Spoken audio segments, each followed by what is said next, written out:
नमस्कार। कभी सोचा है कि हमारे आसपास जो कुछ भी है वो सब आपस में जुड़ा कैसे है? मतलब वो कौन सा ऐसा गोंद है जो हर चीज को एक साथ जोड़कर रखता है? तो आज हम उसी अदृश्य गोंद के बारे में जानेंगे। केमिकल बॉन्ड्स जो इस पूरे ब्रह्मांड की हर एक चीज को उसका आकार देते हैं। जरा सोचिए, पानी सिर्फ यहां वहां बिखरे हुए एटम्स का झुंड क्यों नहीं है? या जो नमक हम खाते हैं वो सिर्फ धूल का ढेर क्यों नहीं होता? इन सब का जवाब एक ही है, एक बहुत ही मजबूत जोड़, एक बंधन। पर सवाल यह है कि यह बंधन बनता कैसे है? देखिए, कहानी शुरू होती है एक तलाश से। ज्यादातर एटम्स ना अकेले में बड़े बेचैन रहते हैं। वो बस एक चीज चाहते हैं, स्टेबिलिटी यानी स्थिरता। ठीक उन नोबल गैसों की तरह जो पीरियोडिक टेबल के सबसे शांत और स्थिर सदस्य हैं। तो सवाल यह है कि ये एटम्स स्थिरता हासिल कैसे करते हैं? बहुत आसान है।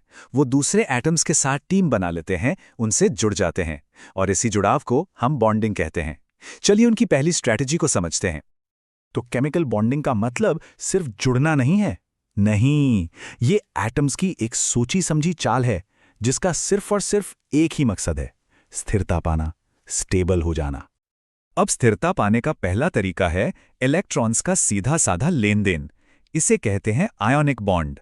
यहां एक एटम दानी बनता है और दूसरा लेने वाला, और इसी लेन देन से एक जबरदस्त मजबूत रिश्ता बन जाता है। इस लेन देन में हमेशा दो तरह के खिलाड़ी होते हैं।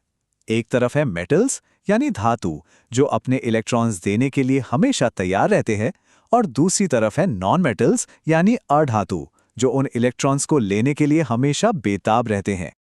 इसका सबसे बढ़िया उदाहरण हमारे घर में रखा नमक। कहानी बहुत सीधी है। देखिए, सोडियम अपने एक इलेक्ट्रॉन क्लोरीन को दे देता है। इससे सोडियम पर आ जाता है पॉजिटिव चार्ज और क्लोरीन पर नेगेटिव। और जैसा कि हम जानते हैं, ऑपोजिट्स अट्रैक्ट। बस यही खिंचाव एक मजबूत आयनिक बॉन्ड बना देता है। और यही जबरदस्त आकर्षण इन कंपाउंड्स को कुछ खास गुण देता है। वो क्रिस्टल जैसे ठोस होते हैं, उन्हें पिघलाने के लिए बहुत ज्यादा गर्मी चाहिए, और हाँ, जब वो पानी में घुल जाते हैं या पिघल जाते हैं तो बिजली के अच्छे कंडक्टर बन जाते हैं। लेकिन हर एटम लेन देन नहीं करना चाहता। कुछ के लिए बेहतर तरीका है साझेदारी यानी पार्टनरशिप, और यहीं से बनता है कोवेलेंट बॉन्ड, जहां इलेक्ट्रॉन्स को शेयर किया जाता है, दिया लिया नहीं। यहां कोई लेन देन नहीं है, बल्कि बराबरी का साझा है। दो आटम एक या ज्यादा इलेक्ट्रॉन्स को आपस में शेयर करके दोनों ही स्टेबल हो जाते हैं। यह केमिस्ट्री का असली टीम वर्क है। सबसे पहली और सबसे सिंपल पार्टनरशिप है सिंगल बॉन्ड। यहां सिर्फ एक जोड़ी इलेक्ट्रॉन शेयर होते हैं। हाइड्रोजन गैस H2 इसी तरह बनती है। पर जब एक जोड़ी से काम ना चले तो एटम्स दो जोड़ियां शेयर करते हैं। इससे बनता है एक ज्यादा मजबूत डबल बॉन्ड। जिस ऑक्सीजन में हम सांस लेते हैं ना, O2, वो इसी पार्टनरशिप का नतीजा है। और फिर आती है सबसे मजबूत साझेदारी, ट्रिपल बॉन्ड। यहां इलेक्ट्रॉन्स की तीन जोड़ियां शेयर होती हैं। हमारे वायुमंडल में जो नाइट्रोजन गैस है N2, वो इसी बेहद शक्तिशाली बॉन्ड से जुड़ी होती है।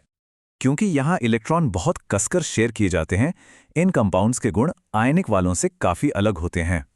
ये अक्सर गैस या लिक्विड होते हैं और आमतौर पर बिजली कंडक्ट नहीं करते, क्योंकि उनके पास घूमने के लिए कोई फ्री चार्ज होता ही नहीं है। और अब आते हैं एटम्स की सबसे अनोखी स्ट्रैटेजी पर, जो खास तौर पर मेटल्स में दिखती है। ये ना तो लेन देन है, न साझेदारी, बल्कि ये एक कम्युनिटी वाला तरीका है। मेटालिक बॉन्ड वो ताकत है जो सभी धातुओं को एक साथ जोड़े रखती है, लेकिन इसका तरीका आयनिक या कोवैलेंट बॉन्ड से बिल्कुल अलग और बहुत ही ज्यादा दिलचस्प है। इसे समझने का सबसे अच्छा तरीका है इलेक्ट्रॉनों का समुद्र। जरा कल्पना कीजिए कि धातु के सारे एटम अपने बाहरी इलेक्ट्रॉनों को एक कॉमन पूल में डाल देते हैं। अब ये इलेक्ट्रॉन किसी एक एटम के नहीं रहते, बल्कि पूरी धातु में आजादी से घूमते रहते हैं, एक समुद्र की तरह। यही इलेक्ट्रॉन समुद्र का आइडिया धातुओं के सारे गुणों को समझा देता है। धातु बिजली इतनी अच्छी तरह से क्यों कंडक्ट करते हैं? क्योंकि इलेक्ट्रॉन्स आजादी से बह सकते हैं। उन्हें पीटकर चादर या तार में क्यों बदला जा सकता है? क्योंकि एटम्स की परतें इसी इलेक्ट्रॉन समुद्र पर एक दूसरे के ऊपर फिसल सकती हैं। और वो चमकते क्यों हैं? अरे भाई, क्योंकि यही आजाद इलेक्ट्रॉन लाइट को रिफ्लेक्ट करते हैं। तो हमने तीन अलग अलग रणनीतियां देखी, लेन देन, साझेदारी और सामूहिकता। अब देखते हैं कि ये तीनों मिलकर हमारी दुनिया को वो रूप कैसे देते हैं जिसमें हम उसे जानते हैं। तो देखिए, सब कुछ इस बात पर निर्भर करता है कि इलेक्ट्रॉन क्या कर रहे हैं। क्या उन्हें ट्रांसफर किया गया, या शेयर किया गया, या फिर एक समुद्र में मिला दिया गया। यही बात तय करती है कि कोई चीज नमक की तरह भंगुर होगी, पानी की तरह तरल होगी, या तांबे की तरह बिजली की सुचालक होगी। सब कुछ इन बुनियादी बंधनों का ही खेल है।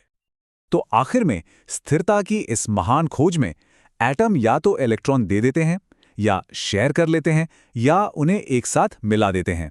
और इन्हीं 3 आसान से नियमों से हमारे ब्रह्मांड की हर चीज बनती है। और ये हमें एक बहुत बड़े सवाल के साथ छोड़ जाता है। अगर एटम्स के बीच के ये इतने सरल नियम इतनी जटिल और इतनी खूबसूरत दुनिया बना सकते हैं, तो जरा सोचिए, पदार्थ की गहराइयों में अभी और कितने रहस्य खोजे जाने का इंतजार कर रहे होंगे।